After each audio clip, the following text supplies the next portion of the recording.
on.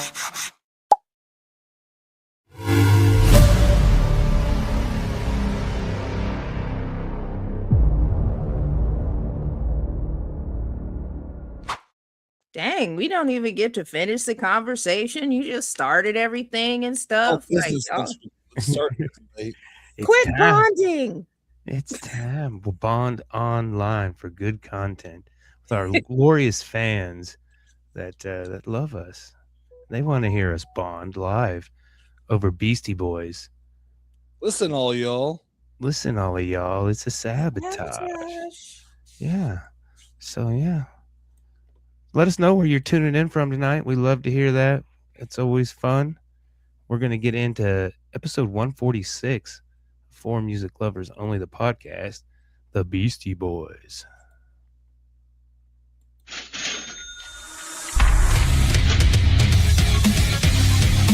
Welcome to For Music Lovers Only, a podcast where each host makes a top 5 list of their favorite songs from this week's topic.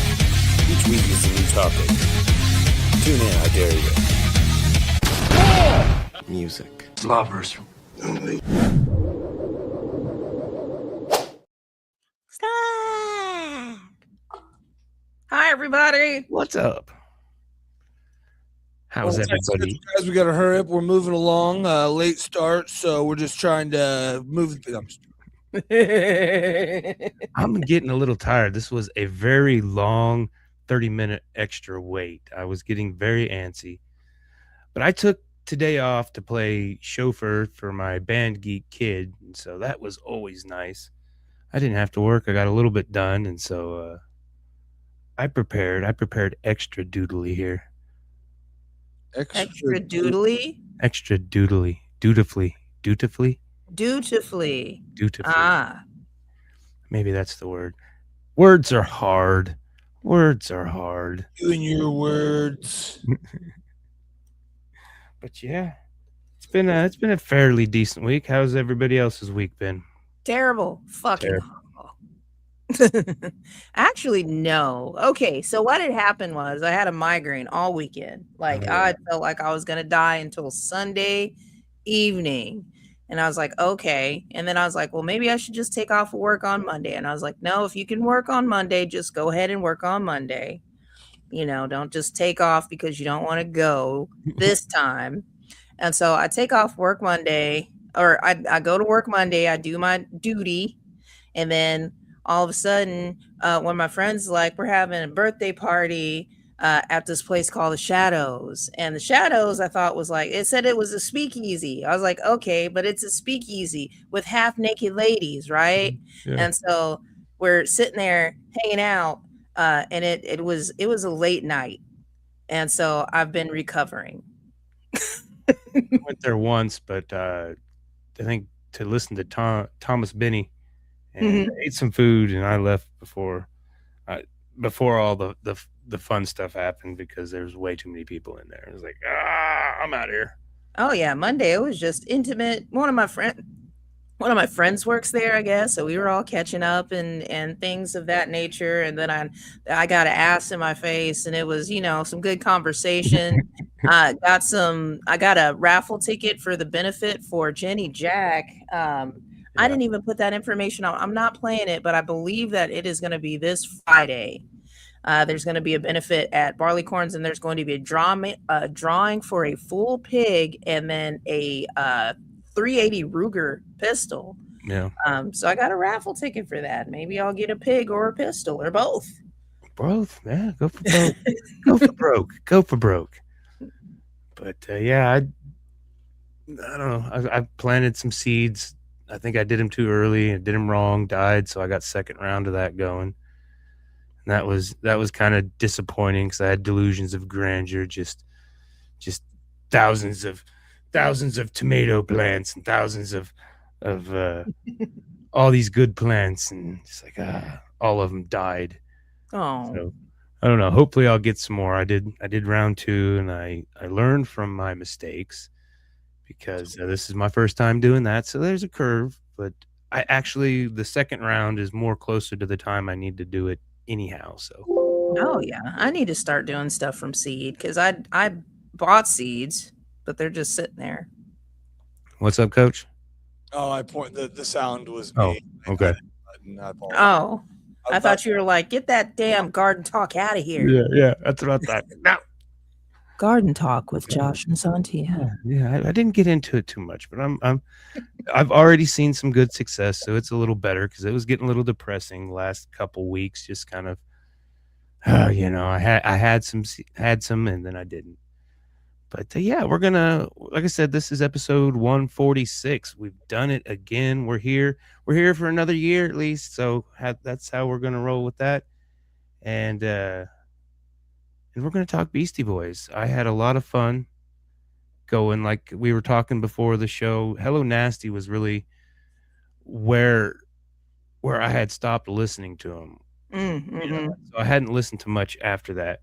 And so I definitely, that's where I started on this one, because I knew a lot of the, everything previous to Hello Nasty was pretty familiar.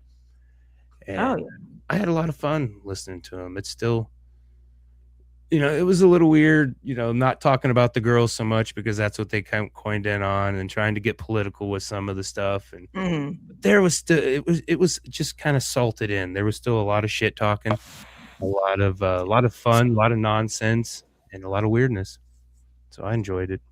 Oh yeah. The only thing, the Beastie Boys, I knew a couple of their more popular songs from the 80s, and then there was one song that came out in the 2000s that I utterly, absolutely hated. So I never listened to them after that. So this was a good chance to really actually get to know them besides what they're popular for. Yeah. So I'm excited. I had a good time. They are remix of that song that you're talking about is freaking awesome. There's a remix with like a little bit different sound, and like it's pretty awesome. But yeah, I hate that song so much.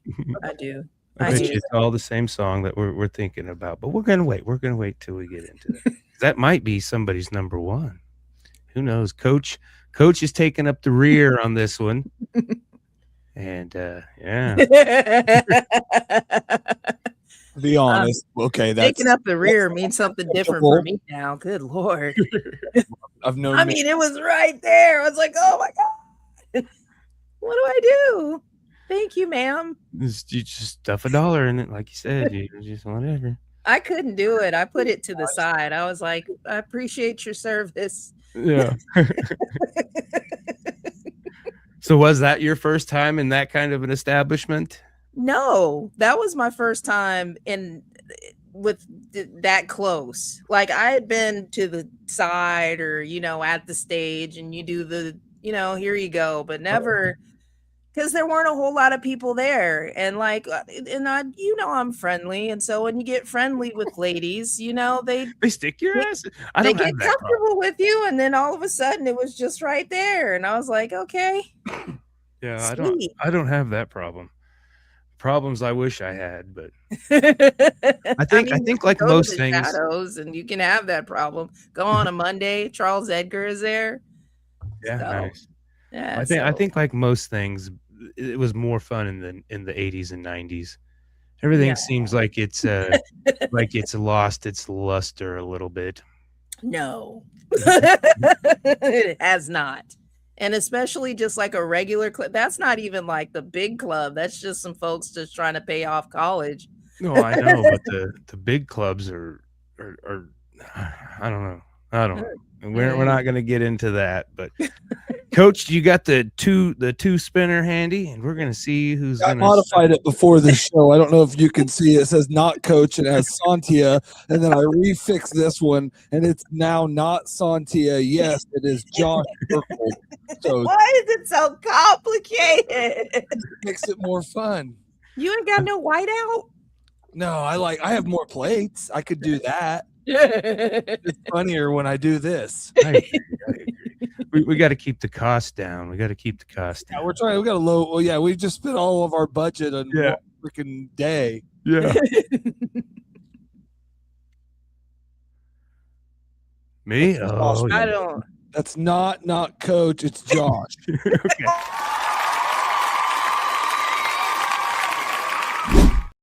Did I win? I felt like I won. I don't know. Spin again, Bob. No, see, I had I had JRB5 circled, and on this one I had Sontia circled. Oh, so you gotta look for the circle. The circle. Got it. One thing I wanted to talk about before we'll do that at the end. We kind of got jibber yabbing and I got antsy. So, but like I said, I had a lot of fun, and like I said, the song that lost me was Intergalactic. I just don't like that song.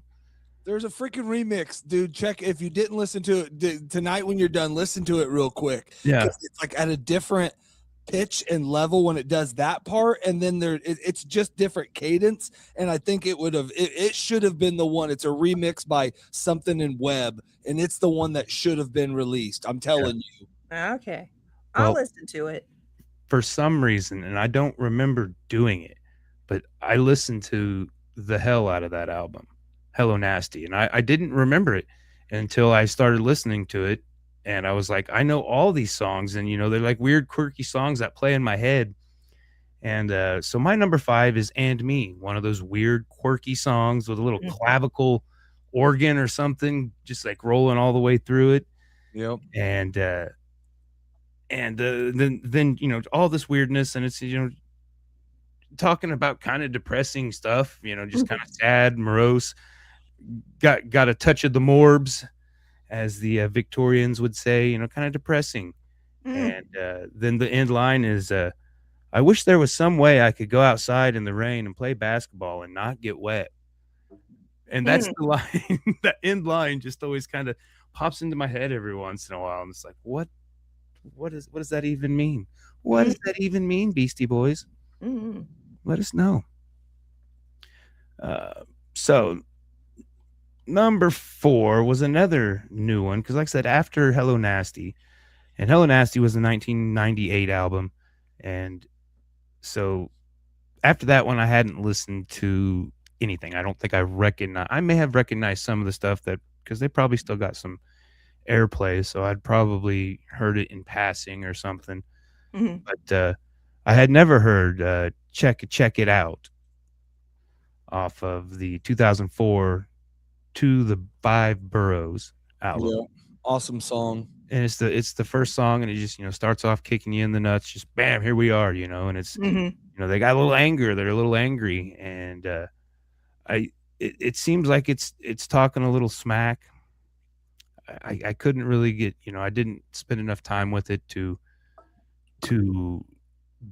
dive into the meaning of the lyrics, but it's just a fun song. They're dropping F-bombs after F-bombs. What's up, Bradley? Thanks for making it. He had to go to the doctor. Yeah, tuning in. So that was my number 4. My number 3, they're teaming up with one of my favorite rappers, Mr. Nas, and Too Many Rappers. Yep. Awesome song. Off of the 2011 album Hot Sauce Committee Part 2. And the funny story I learned about that in learning all of this is that that was 2011. Adam Yacht, MCA, had announced just sick. He was too sick. They had to cancel some tours. And so that the part 1, because I was looking, well, where's part 1? And so part 1 was basically the album that was supposed to be released. And then they announced part 1 and part 2. And then so for whatever reason, I mean, there's big, long publicity emails to all the fans and stuff like this that, well, the songs that were going to go on part 1 are now going on part 2. And we're just going to, basically we're just going to call it part 2, but a little bit of drama to it all, a little bit of, I don't know, what do they call it? Suspense. There's a word that the kids use now, but baiting people, trying to get them interest. You know what I mean, is that what the word I'm talking about? But anyway, that song's talking mad shit, and it's great. Nas and everybody. Number 2, She's Crafty, off the 86 album Licensed to Ill. And them crafty women, man. Them crafty women. All about them. I don't know nothing about that. I know all about it. And like I said, all this crafty shit, and she's just my type. I'm like, yeah, that's about how it goes. So far, I hadn't been too worried. Coach, no dingers yet? No, that one's, I mean, like I kind of knew. I don't even have actually numbers. What I decided on this one, I have like 23 songs that were already in my favorites. I have like, it's pretty easy for me. Yeah, So you weren't going to Phil Collins it again. No. I wasn't letting that happen again. I wasn't setting my heart on anything, but what I kind of feared was what I did do. I have some tentatives, and I didn't mark any of their like biggest ones because I kind of thought you would take, and you took like 3 songs I really freaking like, but not that I would consider even close to 3 of their biggest, which is fine. I mean, that's great because that's what this is about too. It's about what you take away from it. But yeah, so. Then also, if I decide I could sneak 1 or 2 of those ones everybody knows on there, then I will. Yeah. Okay, my number 1. We'll see here. Sure Shot. Was it a sure shot?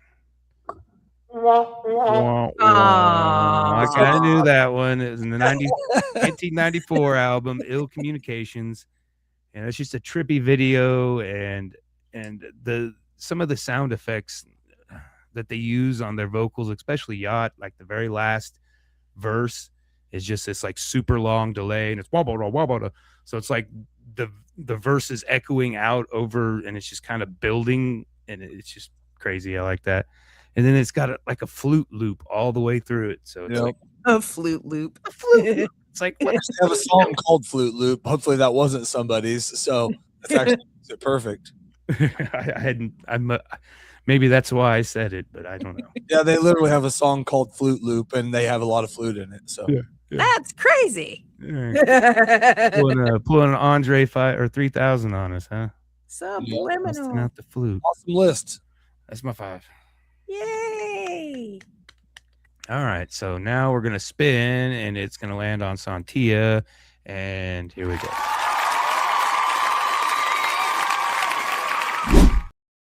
Not Coach, but Sontia in the circle. The little circle, smaller. By the end of it, we're gonna have to like.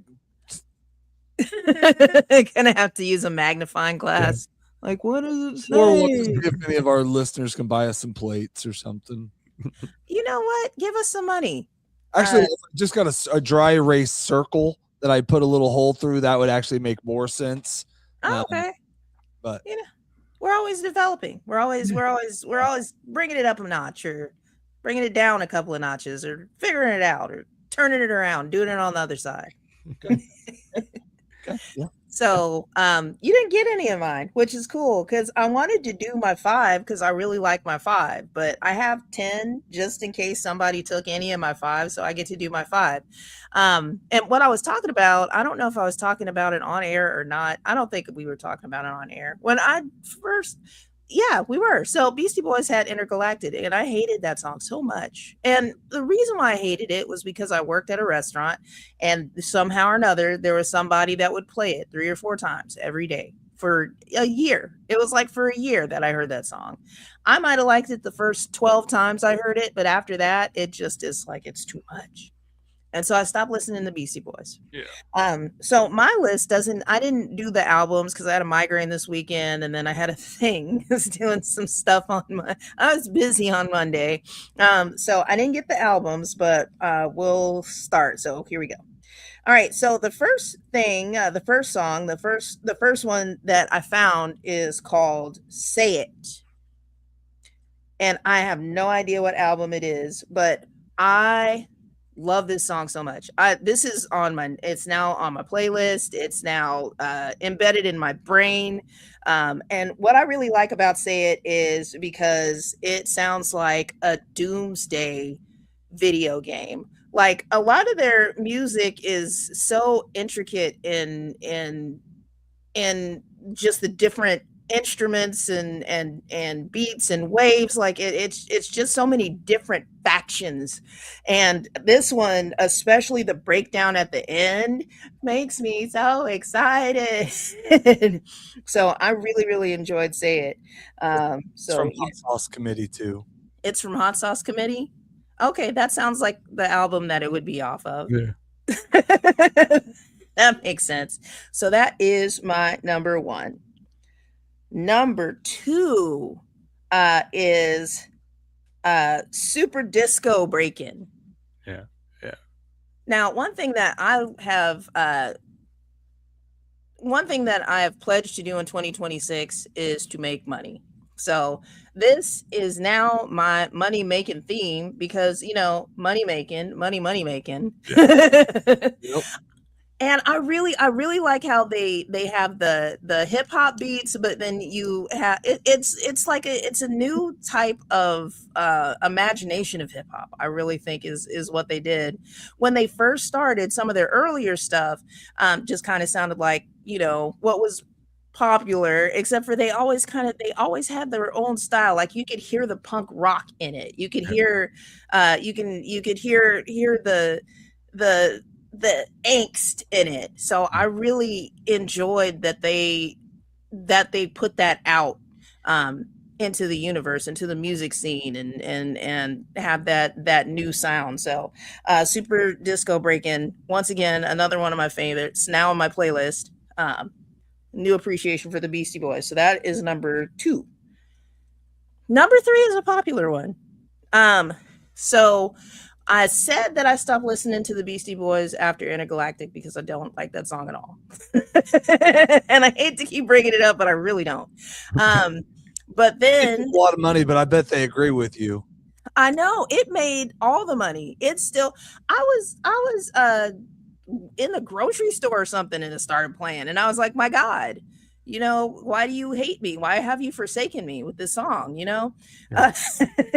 But after that, there was Star Trek came out, and there was a part in Star Trek where they have to fight these things, like these creatures that kind of hoard together or whatever else, and they needed something supersonic in order to break it up so that they could start shooting at them and kill them individually.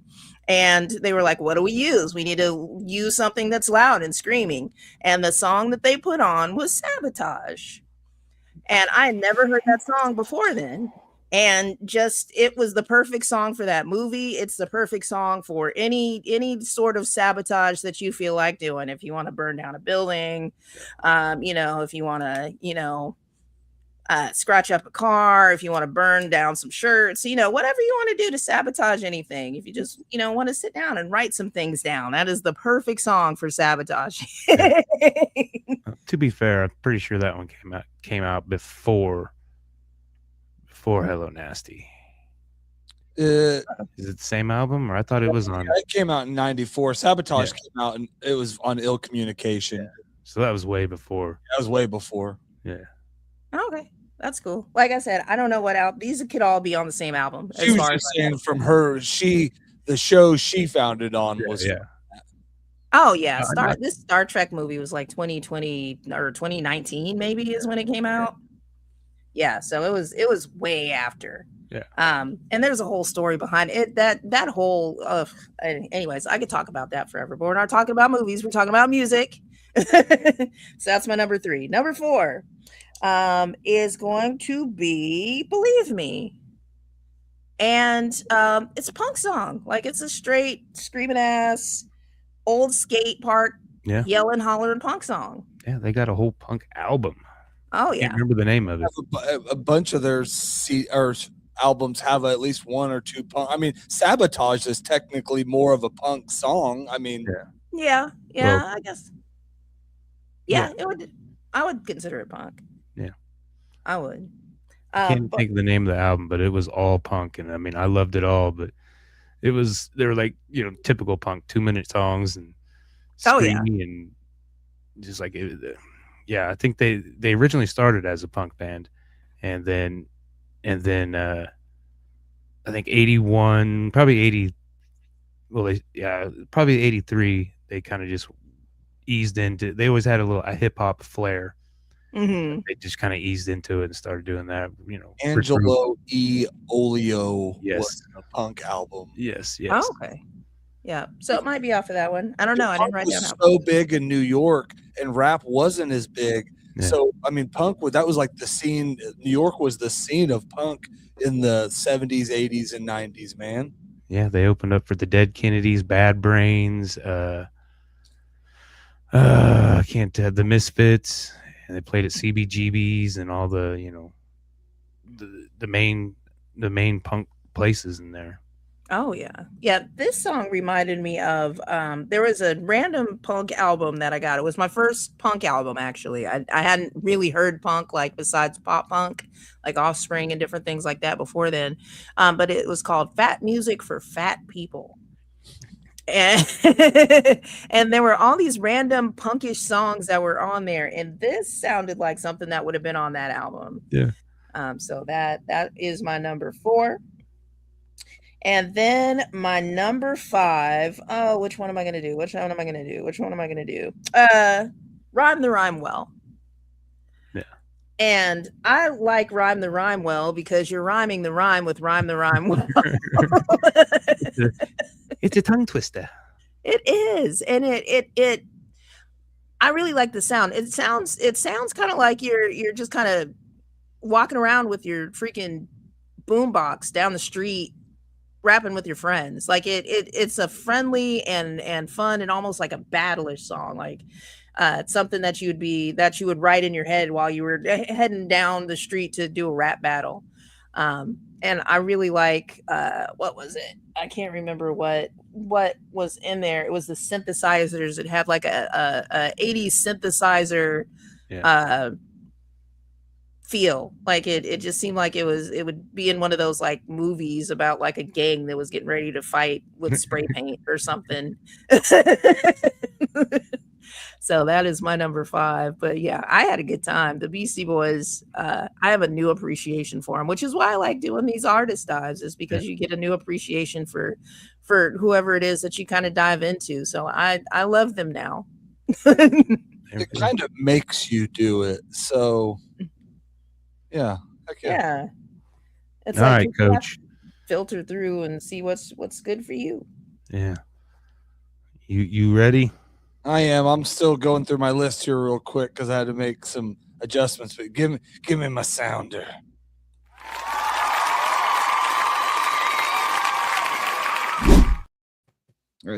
You guys left me so many songs. This is hard. I was actually hoping you guys would have used narrow it down a little bit. Yeah, I mean, you guys left.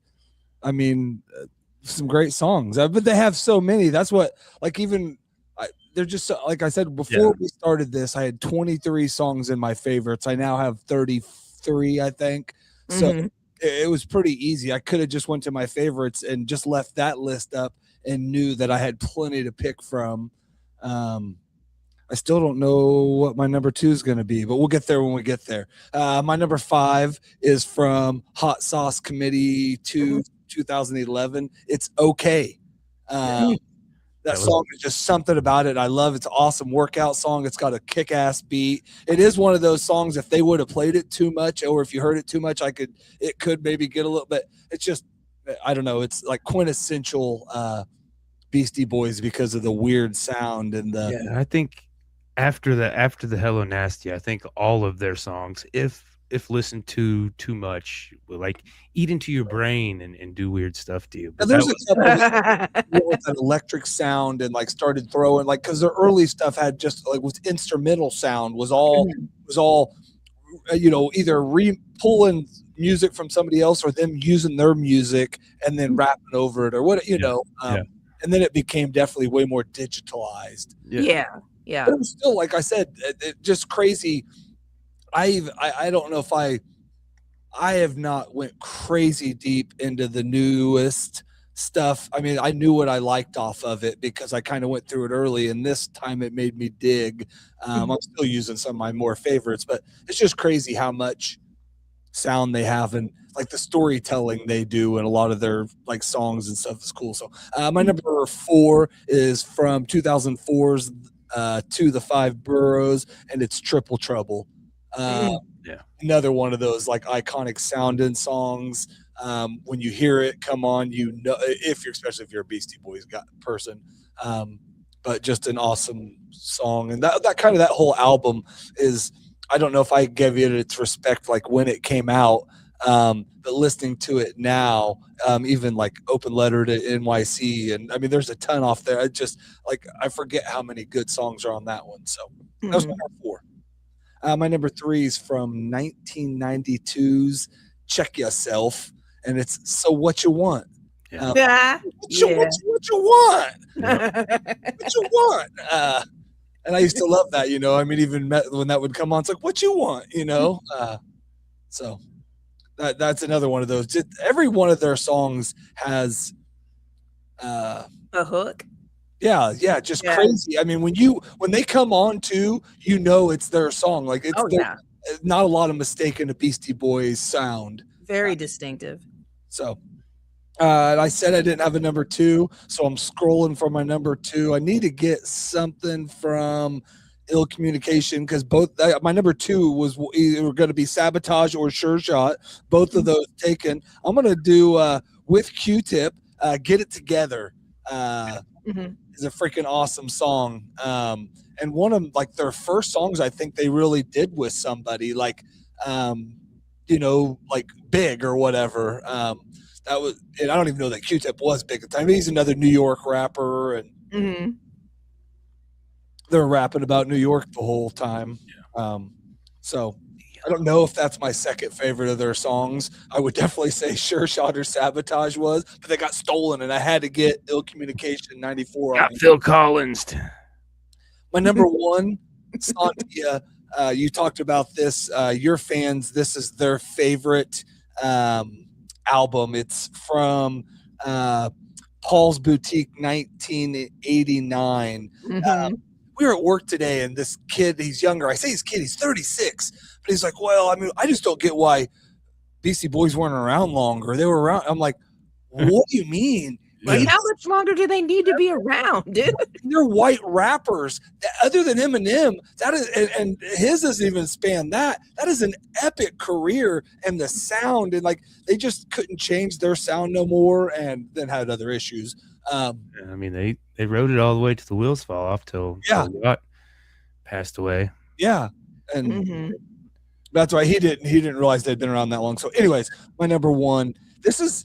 Man, I don't know if this used to be my favorite song of theirs, but now it has just moved its way up there. There's so many. I mean, I could play License to Ill front to back and say every one of those is my favorite song. But I'm going to go with High Plains Drifter. Oh, yeah. From that one. Paul's Boutique 1989. That's like, it's like, I want that. That would be like one of my fight songs if I came out for fight. It just like got that badass, like almost like they embraced a little Johnny Cash or not. I mean, not his style, but like the feeling when they wrote that song was about him, or I don't know how to describe it, but I mean, there's an old Western called High Plains Drifter. So, okay. And maybe that's what, I don't know. But I mean, there's a bunch of stories songs they tell a story about being that outlaw rebel guy on the run. Yeah, I'm pretty sure it's even Clint Eastwood. So I would say there's a good possibility that had something to do with it. I wouldn't doubt it. But I mean, we didn't even talk about Brass Monkey. We didn't talk about. I mean, like I said, there's just so many. Like those have all made the list previously, so I mean, they're still well represented by For Music Lovers Only. I've used No Sleep Till Brooklyn. I've used. I mean, Paul Revere. Just like I said, they're just again slow and low. You just front to back. That album right there, I could have done my 5, even remaining off of after you guys picked on that one by itself easily. So, oh yeah, they have so many songs. And after your fans were giving Paul Revere the love. I went through and listened to it front to back and really fell in love more with it. And that's they have like these like 6 songs at the end that are like never songs I'd even really paid attention before, and they're just pretty badass songs, and they're all like B-boy, bola bassy, or what, I don't even know how you say it. Oh yeah, some of the songs from that album just started playing on my playlist because the internet listens to everything apparently. Or maybe I wasn't paying attention. It was in next in queue. But yeah, it sounds really, really good. So I didn't have a chance to really go through a full album for any of them because I was just kind of cherry picking songs. I was like, okay, well, let's get 20 down and pick 10 and move on with our lives there and get it going. Hey, ladies. It was hard. It was a hard pick. There was it was a hard pick. Hey Ladies from that one, Looking Down the Barrel of a Gun, Car Thief. I mean, that's what I said. Like, there's just, this is awesome. This was my hardest and one of my most favorite to get to do, because I know how much I like them because how many were in there, but I forget how much I love them, Yeah, discovering the new stuff. They have their whole instrumental album too. That was really good. It's crazy. I'd catch myself like, I don't want to hear instrumentals. I need songs I can use on here. And then all of a sudden I'm just listening. I'm like 3 minutes and 15 seconds into an instrumental, because they like in their instrumental album, if they would have rapped over it, was some of their best music they've ever made. So it's just crazy. Yeah. Well, I sent you guys the thing for this. I'm pretty sure it's real. I don't know. But the Beastie Boys comic. Hey, Julius. Orbit Beastie Boys. And it's a comic book biography. And I'm like, that's a freaking cool idea. Why hasn't, like I say, the picture, I don't know. It looks like there might be some AI involved. Hopefully that if that's the case, that's not the way this place operates. But it looked legit. It's got an Amazon link. I don't know. Yeah, and the story written on there seemed like a legit thing. I didn't look up the author and the illustrator, but I was kind of geeked and excited. Like that was like, since the last Iron Man that I knew was coming out, that was probably the most excited I've been about a comic. Yeah. Oh yeah, I'd buy it. April 15th. Cool. I seen it, but I was punching my computer at the time, so I was just like, humbug. Yeah. Humbug. I might have to check it out. If I was an insect, I would like to be a humbug.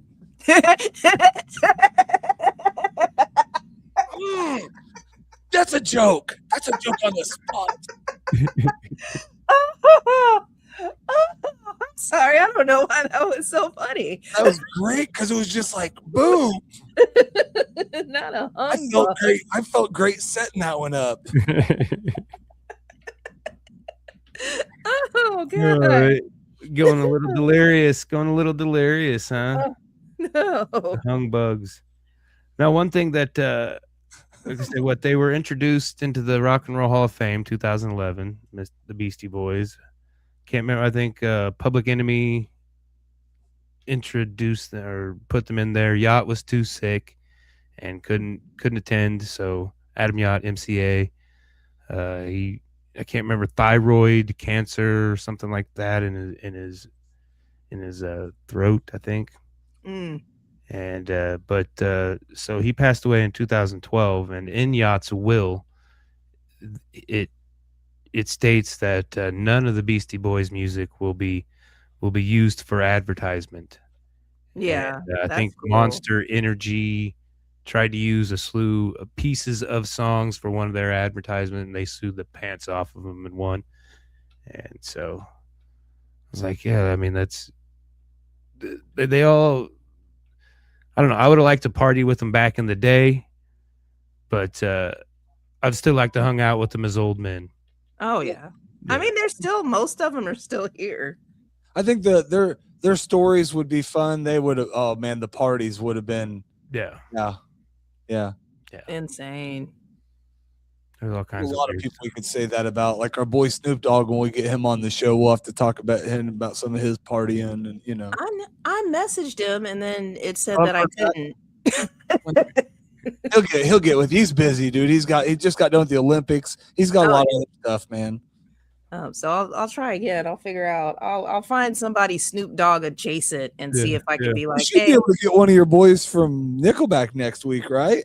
Oh my god! I bet I could just walk down the street and find a Nickelback man. We could probably book them for the show next week. I'll try to get the stage built and see if we can get it now. Stage built and free live performance next week. But yeah, it's next week. Like I said, I'm gonna give it its due diligence. Maybe that was the word I was looking for earlier. Due diligence. Due diligence. We still don't know because it's hard to know the word you were looking for. I was like, punch drunk. It's like when somebody's looking for that one thing that they, where is it at? I was looking, I don't, dude. Like, I can't help you look for. I will. I'll help someone look for that one thing for hours, not even knowing for what that one thing is. But It's a word that means something that's not manipulating, but it's like you're doing a thing like that. Advertising. Advertising. Yeah. Do you got any shows coming up? I know you got June busy. I mean, you're taking over It's insane. Oh my God. taking I over don't know what Hutchinson. I went to Hutchinson and they were like, you know what, play every show here. And I was like, okay. I'm gonna be doing Pride in Hutchinson, so that's gonna be amazing. I have a show with Ryan Brooks at a park in Hutchinson, but that's not until next weekend, so we could advertise that on the next show. Okay. And then do I have a good one on March 20th? I guess I have one on March 20th too, somewhere. Where do I have a show on March 20th? Oh my God. What did I miss? Thanks, Julie. Gotta check with your assistant. Your booking agent needs Yeah. to. I know. Oh my God. But you can find this episode on Spotify. We're on Spotify. We're on YouTube and the Facebook Room Green Productions. The playlist for last week's episode, the Willie playlist, is up, ready for your enjoyment. This one will be up the next day or so. Oh, there we go. So on March the 20th is when Jenny Jack's benefit show is going to be. I'm not playing that one. I got to work late. I might show up to see if I get a gun. Yeah. But I'll be there about 10:30. But yeah, you guys can go to Barley Corns. That'll be it. Right on. All right. Well, good show. New time. We survived. We'll wrap it up a little early today since it's the first episode in the new slot. It's 9/11. Never forget. The best podcast broadcasting on the Room Green Channel page at 8:30. The best art podcast on the Room Green Channel that party. Yep. All right. Well, good episode, guys. We love you, Jana. Hey, Jana. Yes, I don't know you, but I love you because you seem to have great taste in music. Amy, I love you because I'm married to you, and I won't see you tonight because you're not here. Gil, great fan. Bradley, thanks for commenting. Everybody, thanks for being part of our show. Like, subscribe, and follow. Share! Sharon is Karen. All right, have a good night. Check it out. Peace, y'all. Girls!